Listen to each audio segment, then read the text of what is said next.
In the West where I live, most of the people that we meet, especially African Americans, they don't even know their fathers.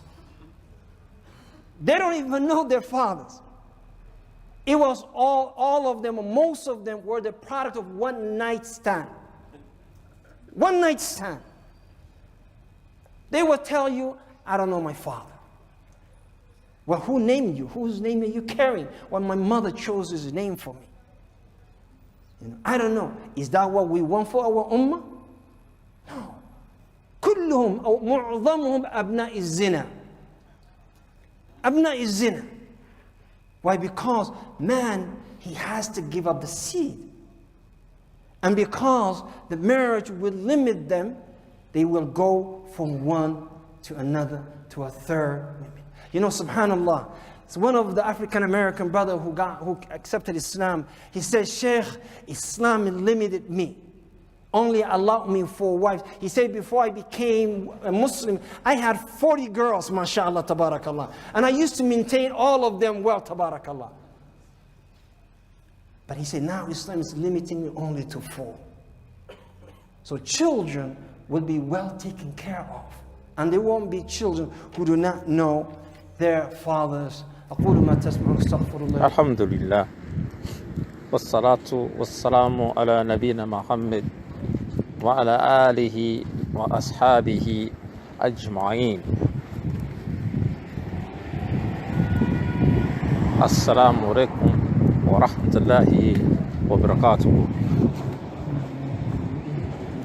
Today I'd like to talk about a comment by a khatib who was Somalian, who was a resident or citizen of Canada by the name of Said Regaeh. This is a khutbah of his where he says, and I believe he is in Kenya, and he is giving a khutbah in the English language,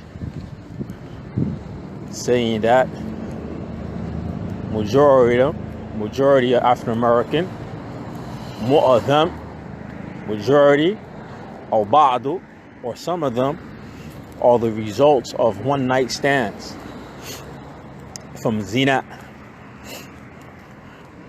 And he's take this brush and he paint this brush across all African Americans as being the results of one night stand. Then he said, of example of an African American Muslim that he knows, mentioning about this, or who falls into this category, or from a dialogue. So I'd like to really address this individual, Said Regaeh. I met him many years ago for about 5-10 minutes, maybe in 2004. I used to live in Canada, and he was a imam in the masjid, or a small Islamic center in Calgary, which is in Alberta. And I was there for a few weeks, and he came to drop off something in the house of one of the people I was with. So I acquired some information about him. He's a brother who is Hafiz in Quran, and over the years he became very popular to the Canadian scene, not really here in the US. But before brothers really want to indulge into his apology, he did make an apology. I don't accept his apology. If somebody else accepts it, that's on you, la boss. There's no really judge on who could accept his apology or not. But me personally, I do not accept his apology. First and foremost, I'd like to talk about why would an African Muslim who's giving the khutbah in Kenya, which is an African nation and majority Christian country, talking about individuals in the African American culture or African American community. And the first thing came to my mind, why would somebody who was Somalian, who was Canadian, what would he know about African American culture? So some people who listen to this statement and are very upset with what he said, first we have to take a good look at what does he know about African American Muslims? How does he know of them?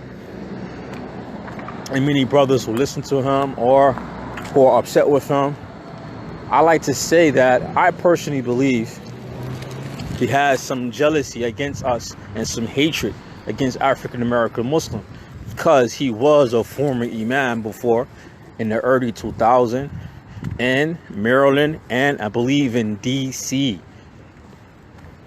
In Maryland, and I believe also in DC. He was a imam or khatib.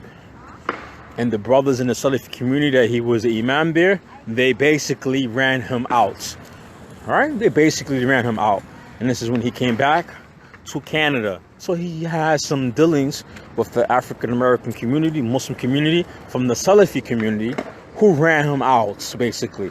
Anybody know him? Many brothers probably don't know about him or his history or what his dealings with African American Muslims is that basically he been ran out. He was ran out. And that could come from, so his statement about us,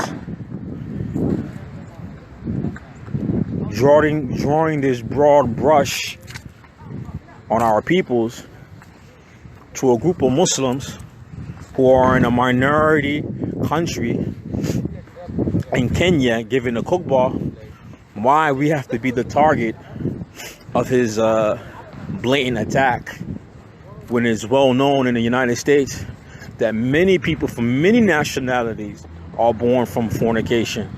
Black, white, Hispanic, even in Canada. And the Canadian community in Canada is not African American, and they have a lot of people born from Zina in Canada, and they're not Black American, because we're African American. Anybody knows about Canadian country? The majority of Canadian population are immigrants who migrated there. So before people start really listening to this guy or quick to accept his apology, when he's criticizing our peoples, first you got to look a lot about his community, And I hear some people upset with Shadi Muhammad who comment back and said to what he's talking about. You see the Somalis in Canada. And I don't believe in tit for tat. But I do believe in one thing.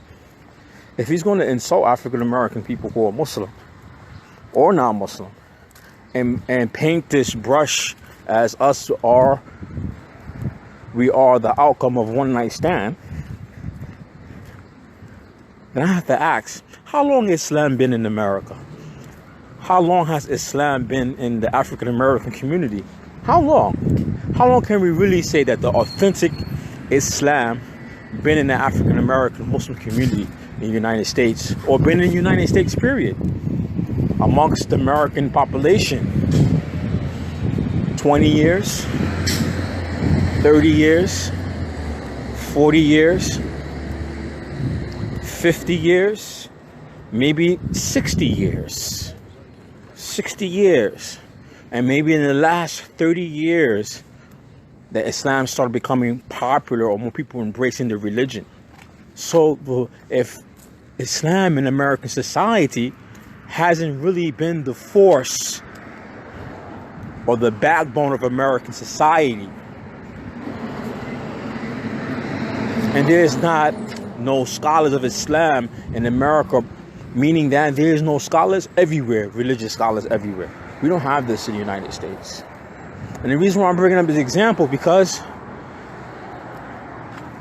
Sayyid Regaeh, he is from Somalia. And Islam been in Somalia since the 7th century.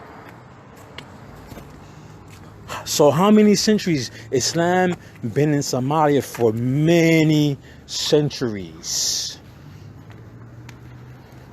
It had been a part of the Islamic world for many centuries. Actually, it has been part of the Arab, places or countries that the Arabs have conquered or have in their power, in their possession. This is what Somalia has been in the Muslim world and the Arab world. It has been a country that's not in the Middle East, but it's been in the hand of the Arabs. Anybody study anything about Arab history, Arab culture, Arab religion, Arab politics, they know that Somalia has been like one of the province or states in the Middle East hand, meaning had control over. So Islam been in Somalia since the 7th centuries. So they had many centuries Islam been with them. Were they able to adopt the Islamic identity? So the next question is, since he wants to criticize African American people, calling us the results of one night stand, my real question is next is, why is he in America as a Somalian? Why are there many Somalians across the United States? Why are there many Somalians across Canada when their country had been Islamic, been part of Islamic Ummah since the 7th century? Why they're in the United States? Why they're in Canada? Why they are in other parts of Europe? Why they're in these other countries? This is the first thing I have to ask. When we look into Somalia, Somalia has political problems. Civil war, tribal war, religious war, fighting. So when he talk about African American Muslims, Islam been in America, no, under 100 years Islam been in America. Well, their nation, his country, they've been in the Islamic Ummah for many centuries. And they still don't get it. They still have problems in their country. They still have political problems in their country. They still have sectarian violence in their country. They still can't get control over their own country, where they are Muslim fighting and killing other Muslims. So before any brother or sister, they listen to this guy rhetoric about our peoples and want to say view the results of a one night stand, then I have to ask them why Somalia is messed up politically and religiously. Why the country is messed up. Why you living in Canada? Why many of your people are outside of Somalia, living in the United States, living in Canada and other European countries as refugees? And you want to say that us people in America, African American Muslims, we're the result of one night stand? You have Islam with you now for centuries, and you still don't get the deen. You still have problems. You still hate each other. You're still fighting each other. You still have in Somalia Muslims killing Muslims. You still have in Somalia Muslims killing other Muslims. So when you say that African American Islam only been in the United States under 100 years, maybe in the last 20 or 30 years or 40 years, people start coming to Islam in America. Islam is very new in America. The society hasn't had no impression by any Islamic society. But Somalia has been in the hand of the Ummah since the 7th century. Over 10 or 15 centuries, Islam has been with the Somalian people. And they still are fighting and killing each other. So before, anybody who listens to him or get upset, when you hear people like him talk, a lot of it has to do with hatred and jealousy. So when he said that black people are the results of the one night stand, majority of them, and that's what he said in Arabic. He said majority of them, mu'tham. That means majority of them.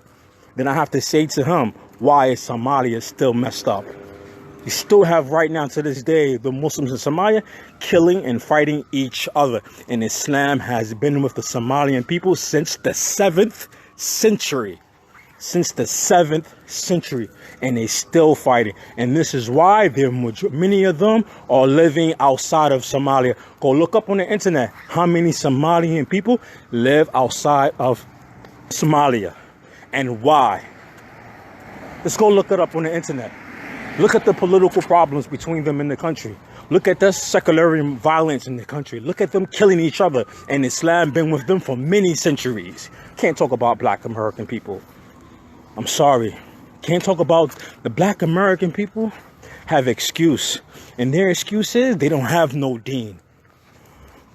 They don't have no moshaykh and ulama and institutes of knowledge. They have no neighboring country that is Islamic nation. Islam is very new in this country, just like it's new in Canada. But Somalia had been in the hand of the Ummah, especially the Arab. They've been in their hand since the 7th century. They had many centuries to develop themselves as an Islamic country, as an Islamic nation, but they still have sectarian violence, and they still are killing each other over political and religious violence. You want to say Muslims are what? Black American peoples are the results of one night stand? You need to really look at his own peoples. Look at their faults. Rectify their situation. Because when you find that a group of Muslims are from a country and then many of them have to go outside their country and they can't live at peace inside their own country because they're fighting and they're killing each other, then that means that there is something wrong with you. I wouldn't be making no coke ball focusing on African American Muslims. And the reason why I don't accept his apology, I tell people why I don't accept his apology. This is why I don't accept his apology. Unless one condition I will accept it. If he went back into the same place where he gave the khutbah and told these peoples what he said was a mistake, I will accept his apology. Because now he gave those people from Kenya, who are Muslim minority in a majority Christian country, and let them know that a majority of the African American people are from one night stand, that in the same sentence he talks about the example of a Muslim who was black American. So now all those people who was there for that khutbah, who Kenyans, who heard that khutbah would say, oh man, next time he probably meet African American Muslims, going to say, oh man, this guy, they're from Zina. These people's they're from Zina. These people's from Zina. I don't accept his apology unless he went back to that same place he gave that khutbah in public and he made that apology and let the people know that he is wrong. Not him getting on YouTube or making a video on YouTube from the privacy of his own place and saying to all the few black people who follow him that, oh, he apologized. No, that's not how apology is not made. That's not public apology. That's not a public apology. You made your khutbah in the open, in an announcement in the open on the minbar. Go make your apology the same way on the minbar. Go make your apology that way. And broadcast it like you broadcast your evil speech about us. This unjust speech about us. You know? And for all other people who might disagree with me, like I said, Islam in America only been here under 100 years. The people in Somalia have been Muslim since the 7th century.